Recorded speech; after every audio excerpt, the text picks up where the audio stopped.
അപ്പൊ ഇവര് മൊത്തം പറഞ്ഞത് ഇടി കൊണ്ടതും കൊടുത്തതുമായിട്ടുള്ള കഥകളാണ്. നമ്മൾ എങ്ങനെയായിരുന്നു കൊണ്ടുവരുന്ന ഒറ്റ കുത്തുകൊണ്ട് തന്നെ ഞാൻ മരിച്ചു. സമാധാനമായല്ലോ. ഞാൻ ഫൈറ്റ് ചെയ്യേണ്ട യോഗം എനിക്ക് എന്തായാലും ഡയറക്ടർ തന്നില്ല.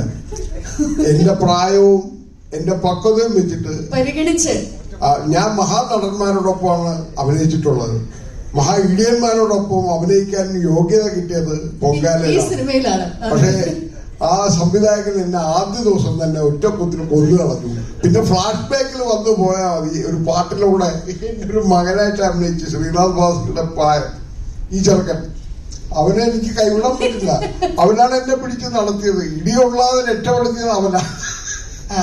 പക്ഷേ ഈ ഇപ്പോഴാണ് ഞാൻ അറിഞ്ഞത്, പൊങ്കാലയ്ക്ക് മുമ്പ് നമ്മുടെ സംവിധായകൻ വാമനൻ എന്ന് പറഞ്ഞൊരു സിനിമ ചെയ്തിരുന്നു. ഞാൻ ഇപ്പോഴാണ് ഞാൻ വളരെ ലേറ്റാ. പല കാര്യങ്ങളിലും ഞാൻ അജ്ഞാനിയാണ്, ജ്ഞാനിയാണെന്ന് നടിക്കും.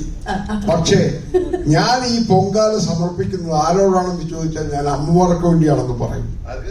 അമ്മമാർക്ക് വേണ്ടി, അമ്മയോടുള്ള പക തീർക്കുന്ന മകന്റെ പൊങ്കാലയാണ് ഈ പൊങ്കാല. പിന്നല്ല, ഇതിലും വലിയ ബ്രീഫ് എന്ത് വാമനൻ പൊങ്കാല ഇടുന്ന അമ്മമാരിരുന്ന് പിന്നെ ആറ്റുകാൽ പൊങ്കാല ഇടുമ്പോ അവര് ചിന്നുന്ന വേർപ്പുണ്ട്.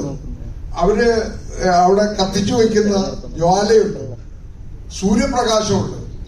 അവിടെ ഉള്ളൊരുകുന്ന ഒരു മകനുണ്ട്. ആ മകന്റെ കഥാപാത്രമാണ് ശ്രീനാഥ് ഭാസി ചെയ്തത്.